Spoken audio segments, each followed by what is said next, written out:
This is ABC 7 News at 6.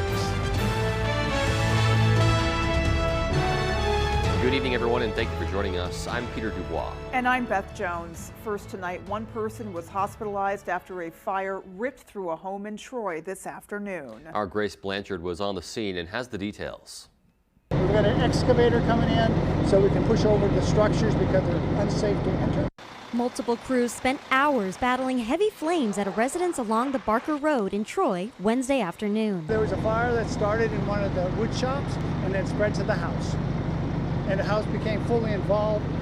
Somebody noticed it that was up by the animals and called 911. We responded to the scene. Chief Phillips says the house was fully involved when they got to the scene, but everyone was already out of the house. He says the house was too unstable for firefighters to enter, making it difficult to extinguish, resulting in a total loss. If it was a safe interior, we probably could have got more done quicker, but because it's an unsafe interior, because it was fully involved at the time, we had to just surround it and extinguish it from that point. 2 sheds also destroyed were housing animals. However, the chief was unsure if any animals were hurt. According to the Troy fire chief, one person was hospitalized for minor injuries. At this time, the cause of the fire is unknown. In Troy, I'm Grace Blanchard for ABC 7 and Fox 22 News. A Clinton family lost their home in a fire this morning. The Clinton Fire Department responded to the call about a residential fire on the Tardif Road at around 7:20 this morning. The fire chief says the homeowner was unharmed. However, one cat unfortunately did not survive. Well, the fire marshal's office ruled the fire to be accidental in nature. Chief Leary says the Red Cross is assisting the family. A proposed rule that some were calling an electric vehicle mandate will not be moving forward. Our Augusta reporter Corey Bouchard was at the meeting of the Board of Environmental Protection and has more. Ever since 2001, we've had a stronger standard than the federal baseline. This is our opportunity to continue that legacy and ensure that more people can get into zero-emission vehicles, which will save Mainers money and reduce emissions that are contributing to climate change. The Maine Board of Environmental Protection considered a proposal for a rule that would phase in a requirement for a percentage of new vehicles sold in the state to be electric or zero-emission vehicles. Supporters gathered outside the Civic Center to call on the board to implement the rule. 13 states have already adopted this rule, which won't take effect for at least 2 years, even if it's adopted today. It implements a very gradual, reasonable transition. The state has already taken a lot of steps towards expanding our electric vehicle infrastructure. I'm very confident that the state's electric vehicle infrastructure will serve the needs of the electric vehicles that will be gradually coming onto Maine's roads. Speaking against the rule was Representative Mike Sobolewski, who sponsored a bill that would change the rulemaking requirements to give the legislature the final say on any changes. Back on the December 7th BEP meeting, which I attended, they made a recommendation in their annual report that the legislature make 127A and 128 major substantive rules, and I'm hoping that the board will give us time to do our work over at the State House. After an additional public comment period, the board deliberated for around 2 hours and in the end decided to discontinue rulemaking, which means the legislature could be the next body to take up the issue if they choose. In Augusta, I'm Corey Bouchard for ABC 7 and Fox 22 News. Well, Maine's Department of Health and Human Services has settled a lawsuit over medicating foster children in its care. The lawsuit was filed in 2021 by the law office of Bernstein, Schur, Sawyer, and Nelson, as well as the national advocacy group Children's Rights. The lawsuit claimed the department lacked oversight of kids who were prescribed psychotropic drugs. According to the settlement, the department will be required to implement new procedures, including a new medical records keeping system that will follow children through foster placements. The department must also implement an informed consent process to help children understand and agree to medications they are prescribed. We reached out to the Department of Health and Human Services and received the following response, quote, "That lawsuit stems from practices and data that predate this administration. Many changes in department practice have occurred since then. We worked in good faith with the plaintiffs to reach this settlement, which reflects our commitment to facilitating safe medication prescribing and monitoring for children, including those in state custody," end quote. Versant Power is looking to increase its distribution rate for residential customers. Earlier this month, Versant filed a request for approval with the Maine Public Utilities Commission. Well, tonight at Bangor's Hilton Garden Inn, the PUC is holding the first of 2 public hearings, and our Doug Banks joins us live there. Doug. Thank you, Beth and Peter. I'm at the Hilton Garden Inn right now, just outside, where inside the Maine PUC is hearing a proposal from Versant Power about distribution rate raises. The reasons why Versant Power submitted this proposal are infrastructure investments, storm recovery costs, technology investments, and increased cost of materials. That's the reason why they proposed distribution raise. If approved, it would be a $12 per month raise for customers with 500 kilowatt hours per month. And if it is approved, the PUC anticipates it would take effect around April 1st of 2025. Now, this is the beginning of a very long process, and a decision will be made by the PUC sometime around January, February, if they want to go ahead with this or not.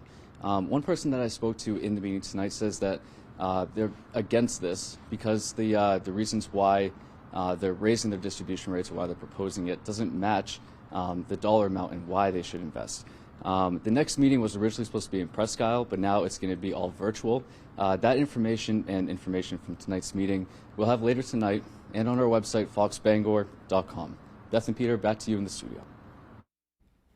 Alrighty, Doug, thank you. Meanwhile, recent data shows more Mainers are dying from Alzheimer's than the national average. Maine's mortality rate was more than 39% in 2021. The national average was 36%. Well, that new report estimates 6.9 million people age 65 and older in the U.S. are living with Alzheimer's dementia. That includes 29,600 right here in Maine. Maine caregivers and those across the country face significant emotional, physical, and health-related challenges as a result of caregiving. Last year in Maine, there were 51,000 dementia family caregivers that provided 87 million hours of unpaid care, valued at $1.9 billion. Executive Director of the Alzheimer's Association Maine chapter, Drew Wyman, says, quote, as the number of individuals living with Alzheimer's continues to grow, ensuring patients, their caregivers, and families have a clear understanding of how to navigate dementia care is critical to improving health outcomes, end quote. All right, we take a look outside today. Not the brightest of days, but certainly, fairly mild. Like I said, I'm always happy when there's just not wind whipping in my face, which is super helpful. Yeah. Exactly. Yeah, just a kind of calm day out there today. Yeah. Overall, kind of cloudy too. Like yeah, we will take it though. Yep. Let's go ahead and get a first check of our forecast and see what else is coming. Thank you so much, Beth and Peter. And what a mess we got outside. Some rain, some snow in the area. That's going to transition into all snow most likely after midnight tonight. And then that's going to continue into the day tomorrow. Get ready. It's going to feel a little bit more like winter. Visibility-wise, though, we are all in the clear. Mainly in the clear, not quite 100% in the clear, but visibilities are pretty much at 8, 9 to 10 miles, which is not too bad. But look at this whole Christmas tree lighting of advisories and warnings. We do have winter storm warnings that have been posted and also winter weather advisories that are posted as well till around 11 a.m. on Thursday. This involves tonight into tomorrow morning, so get ready. That rain will be transitioning into snow by tonight and then into tomorrow. Of course, it's just going to be colder. 40s out there earlier today, 30s up north. Overnight, though, we're going to cool off with some snow back in the forecast. Beth and Peter? All right, thank you, Conrad. And we'll be awaiting those details later, but still to come on ABC 7 News at 6. The town of Greenville is shaping up to be a popular spot to view the upcoming total solar eclipse. But locals are hoping to boost the town's year-round tourism business. Our David Ledford will have details, that story, and much more as ABC 7 News at 6 continues. My father worked at the mill for over 30 years. He was exposed to a great community and excelled at his job, but he was also exposed to asbestos. The air quality inside the mill was always his biggest complaint. He had no idea how deadly some of the products and materials were. When he was diagnosed with mesothelioma, we knew to call Joe Bornstein's office to get my dad the help he needs and the justice he deserves. Call Joe today for a free case evaluation. There's never a fee unless you win. Welcome to the Orono Arcade, your local affordable destination. We want to provide you with the best experience we can without costing a small fortune. Our ever-popular 9-hole blacklight mini golf course is a huge attraction. Plus, we have the best arcade video games to choose from, including both modern and retro games. We have weeknight specials consisting of... We look forward to seeing you soon at the Orono Arcade.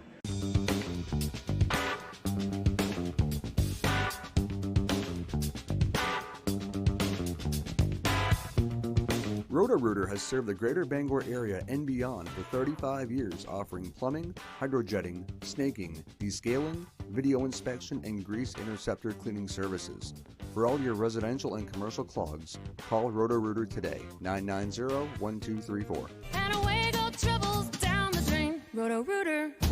Spring is the season of rejuvenation and the perfect time to revitalize your home with Renewal by Andersen. Our spring savings event is only once a year. Call Renewal by Andersen to schedule your free window diagnosis and take advantage of this incredible limited time offer. We've installed over 4 million windows, earning us 4.7 stars in customer satisfaction. Call the number below or visit us online today. And remember, call now because these great savings end soon.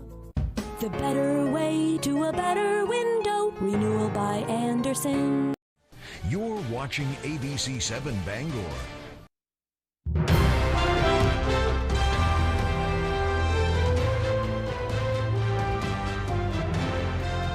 Welcome back. A lot of eyes are on Greenville ahead of April 8th. The destination is a top choice for many hoping to experience eclipse totality. But some say the event is drawing attention to other needs in the town. Our David Ledford stopped by to learn more. We've heard anywhere from 5 to 35,000 people. It's hard to tell. Reservations are booked, stores are stocked, and telescopes are in place. Crowds of visitors will soon make their way to Greenville for the eclipse, and the town is ready for them to stay for a few days. But some say there is a need for tourism year-round to support the town's economy. We are mostly all small business owners in town. We need tourism in this area to survive. Eclipse totality is expected to last for roughly 3 minutes here in Greenville, but local business owners are hoping that visitors will stay for just a little longer than that once they see everything the town has to offer. Hopefully they'll see how beautiful it is here and how many opportunities there are for hiking and fishing and all of the good things to do, and maybe come back during the summer and help boost the economy even more up here. But increased tourism also means an increased demand for emergency services, putting a strain on the town's already understaffed crews. It's more of a discovered place now with tourists. So we need to address our staffing issue. You know, I'm the only full-time employee for the fire department. We're increasing staffing over that whole weekend, starting on Friday night, going through Monday. Despite the shortage, fire department officials say they will be working with other departments to make sure they are ready for anything. Prepare for the worst, hope for the best. We'll be there and we'll be prepared and be ready for it. In Greenville, David Ledford, ABC 7 and Fox 22 News. Well, the University of Maine plans to document the 2024 solar eclipse by launching a balloon 90,000 feet into the air. UMaine is one of 75 colleges and universities that will be live streaming the event. The program is being coordinated by Montana State University's nationwide eclipse ballooning program. UMaine's high-altitude ballooning program has been hard at work for the past 3 years designing this launch. The group includes 10 students who have been designing and testing cameras, collecting data, and tracking the eclipse's path as the day comes near. UMaine Associate Professor Rick Eason says the launch location depends on a variety of factors, including wind and weather, but says they'll have a better idea a few days prior to launching. They're really hands-on with, a real-world problem. It's things like, it's not like in classes where you just say, hey, do this problem, and I know how to do it, but you see if you can figure it out. Well, these are things that, hey, we need to do this, see if you can work it out and solve this problem. Well, students like third-year computing engineering student Noah Lambert say he's really excited to be working on this collaborative project. It's been really awesome seeing people's faces light up, and I talk a little bit about what we're doing and then how they can watch. Well, the school participated in a similar high-altitude ballooning project during the last solar eclipse back in 2017. The UMaine balloon live stream will be shown on YouTube, and we'll also have a link to the channel on our website. That is, of course, foxbangor.com. So a lot to look forward to there. Yeah, great opportunity for those students. Indeed. Well, there is much more to come on ABC 7 News at 6. Including sports coming up next. Stay with us. Does your dream kitchen look like this? Or this? Or maybe you need a little more inspiration. Get it when you explore the complete in-store showroom displays at Hammond Lumber Company. When you find the look you like, the Hammond team will help you customize it, including accurate 3D renderings, so you can visualize your project before the work begins. Hammond offers delivery from any of the locations across Maine and New Hampshire and professional service after the sale. Your dream kitchen begins when you bring your vision to Hammond Lumber Company. Dear Savvy Traveler, airline food isn't what it used to be. I need to fuel up before I fly. Dear Hangry, you can fill up before takeoff at Bangor International Airport. The Highlands Cafe has quick and casual. The Refueler Pub and Grill has heartier fare. And the Post Security Cafe, other side of TSA, offers a pick-me-up before wheels up. Bon appetit and bon voyage, Hangry. And remember, the savvy travel through Bangor International Airport. Flybangor.com. Jamar Construction Products in Bangor continues to grow to meet our customers' needs, supplying products for site work contractors, concrete contractors, and survey and safety supplies. We are proud to be the local dealer for Hilti, Valley Blades, U.S. Fabrics, and Euclid Chemical, plus so much more. Stop by and see us at 1270 Hammond Street or give us a call at 907-4491. If you dig it, pour it, plow it, fasten it, lay it, or lift it, Jamar Construction Products can help you. The best value for your money is always at the Furniture Gallery. Strike gold on value and comfort with recliners starting at $298 and power recliners starting at $398. Feel like a lucky charm with deals on this reclining sofa for $598 or on this sofa chaise also $598. Find unbeatable savings at the Furniture Gallery on top brands like Serta, Restonic, Parker House, Ashley, Flexsteel, and more. Markdown madness is happening now, so hurry in and save big. The Furniture Gallery in Augusta, Bangor, Newport, and North Windham. Tonight's sports is brought to you by the KG. Stop in for hunting and fishing supplies, apparel, and homemade food.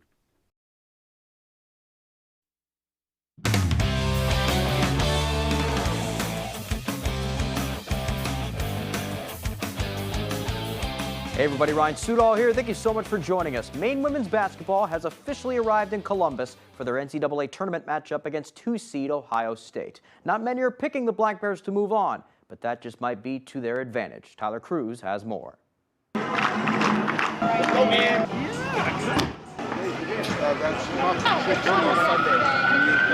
For the first time in 5 years, Maine women's basketball is dancing.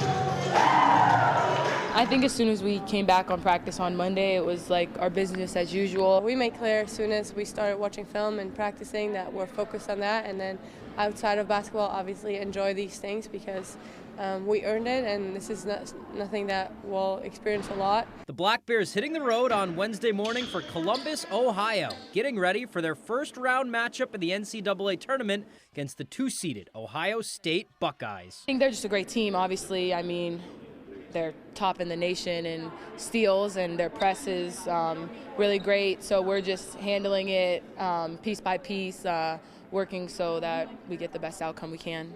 Yeah, they're a great team. We know what they're capable of with their pressing, and their defense is amazing. We know what it takes to prepare for it. We're going to do our best to prepare for it. On paper, no one expects 15-seed Maine to take down the Big Ten regular season champs. Not a lot of people expect us to win. But crazier things have happened in March. It's tournament time. It's March. It's where exciting things happen. And Maine is playing with house money. The Black Bears have won 6 straight, unlike the Buckeyes, who have lost their last 2, including an upset in the first round of their conference tournament. I'm sure they have more pressure. They're the 2nd seed, and we're not supposed to win. But I don't think it helps. I think it's the NCAA tournament, and no one is taken lightly. So, going in as underdogs, the Black Bears have nothing to lose, and that plays to their advantage. And there's no pressure on us.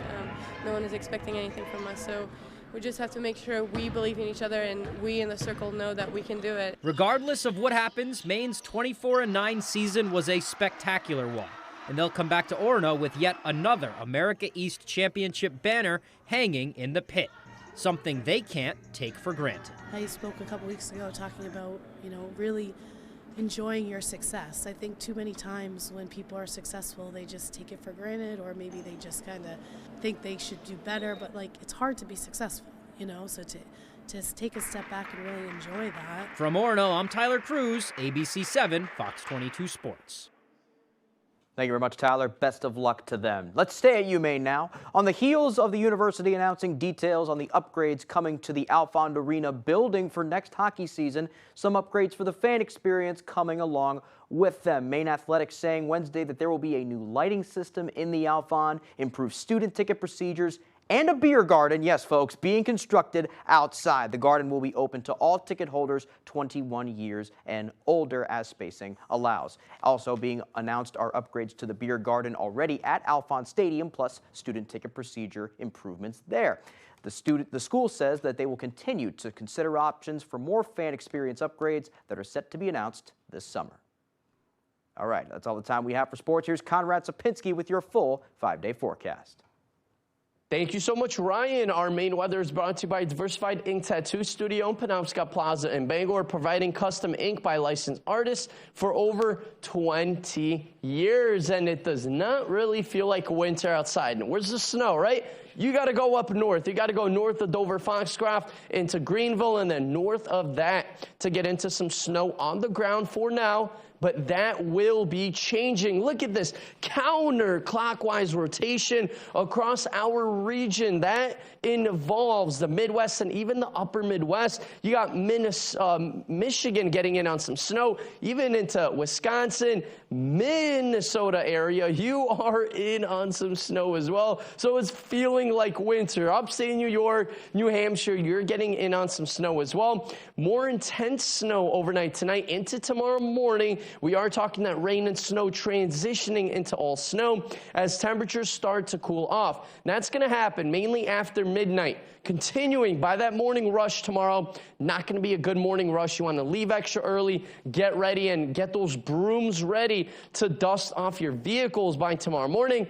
Then we're going to continue to see that snow mainly into the morning hours tomorrow, still lingering into those early afternoon hours on Thursday, and then we finally start to clear up Thursday night. By Friday, we're in the clear, and then another round of snow will be back by Sunday. Now, snowfall-wise, though, we're looking at anywhere around 2 to 4 plus inches of snow here in town. That's exactly what we're looking at, that burst of some moderate to even heavy snow at times by tomorrow morning. So get ready for that. Temperatures will be cooler, so of course the snow will be accumulating. And here in town, we do have some winter storm warnings that have been posted. They're saying around 4 to 8 inches of snow. Actually, National Weather Service, we're thinking a little bit less than that. Winter weather advisories posted as well on the outskirts of things. Rockland area, you're looking at around 2 to 4 inches of snow that will be possible here in town. And then north is where we're looking at a heavier, more accumulative snowfall. 3, 4, 5, even 6 inches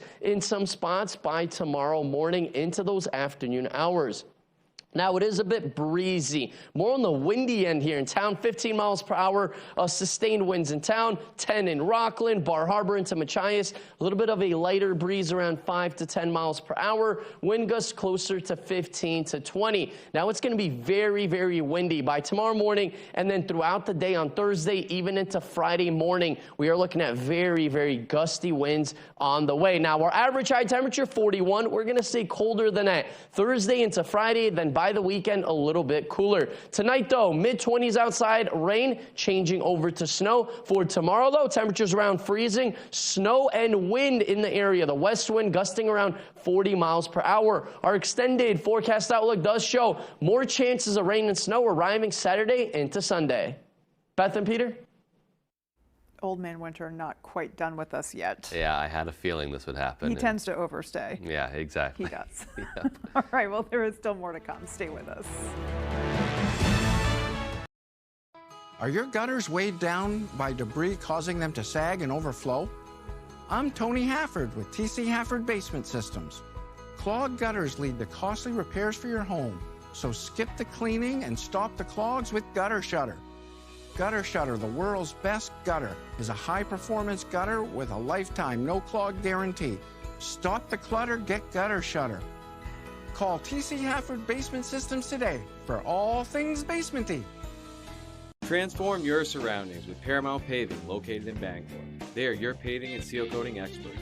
Whether it's residential maintenance to full commercial projects, Paramount Paving delivers quality that lasts. Book before June 1st and enjoy a $250 Visa gift card upon completion of your next paving project. Call us today at 602-8931 or visit us at ParamountPavingLLC.com. Paramount Paving, setting the standard for excellence. When it comes to paving, we are Paramount. Hello, this is George Whelan with Down East Direct Cremation. Now, anytime, 24 hours a day, 7 days a week, 52 weeks a year, from the comfort of your desktop or the convenience of your mobile device, you can summon transport and arrange a simple, affordable, respectful Down East Direct Cremation for your deceased loved one. Just by using the button exclusively at downeastdirectcremation.com. All you need is the location address of the person who has died, their vital statistics information, a valid credit card for payment, and that's it. No need to pick up the telephone, no need to answer a bunch of questions, no need to come into the store, and it's still just $9.75 complete. It's so easy, even I can do it. For more information, visit us at downeastdirectcremation.com or call us at 207-225-5332. Simple, affordable, respectful. The button, only at downeastdirectcremation.com.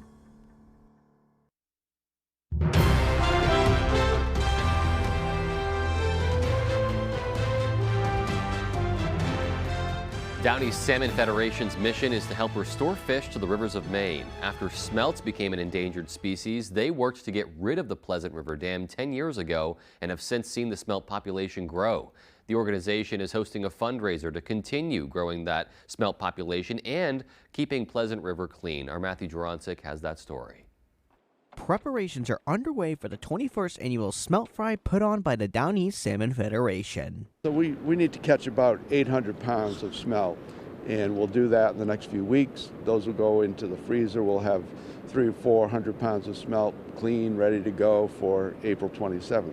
The event will take place at the Reach Across America Gymnasium from noon to 4 p.m. on April 27th. There will also be tours of Pleasant River's Atlantic Salmon Hatchery and Columbia Falls. But getting the fish from the river to your mouth requires an extensive process. We try to gill net as many as we can, and then we pick them up into the shed here, and everybody volunteer help comes in and picks the nets, and then we clean the smelts. Sean Beal says smelts are typically caught after the tide goes out, which happens after 10 p.m. today. The gill nets are set in Pleasant Lake, a process that requires some late nights, but is worth it when seeing smiles on the faces of the community members. It's food. It's food for the community. We can celebrate harvesting it together and enjoying the things that go along with it. We're trying to replicate this in other places. We want every river to be as productive as this river. There will also be a number of fun activities taking place throughout the day. Tickets will be $15 per person, with the money going towards clean water initiatives and protecting public access to the river. Anyone interested in attending should check out our website for information and updates about the event. In Columbia Falls, Matthew Jurancic, ABC7 and Fox 22 News. Finally tonight, we would like to introduce you to Avis Tolman, a woman celebrating a very big day. Avis, who is originally from Rockville, Maine, turned 100 years old today. And according to her friends at Bartlett Woods Retirement Home, Avis had a special wish for her milestone birthday. She wanted to invite 100 dogs to share in the celebration. Well, while they didn't quite reach that desired number of pups, Avis still got a chance to ring in her special days surrounded by furry friends, as you can see. Some great staff and a 15-pound birthday cake as well. Not too bad. And of course, we would also like to wish Avis a very happy 100th birthday. I too would like 100 dogs for my birthday. Yeah, right. What a great way to celebrate and ring in 100 years. And again, yeah, we wish you a very, very happy birthday. I think we have a lot in common with Avis. All righty, folks, so that's going to do it for us. Take care and have a great night. Happy birthday, Avis. Good night, everyone.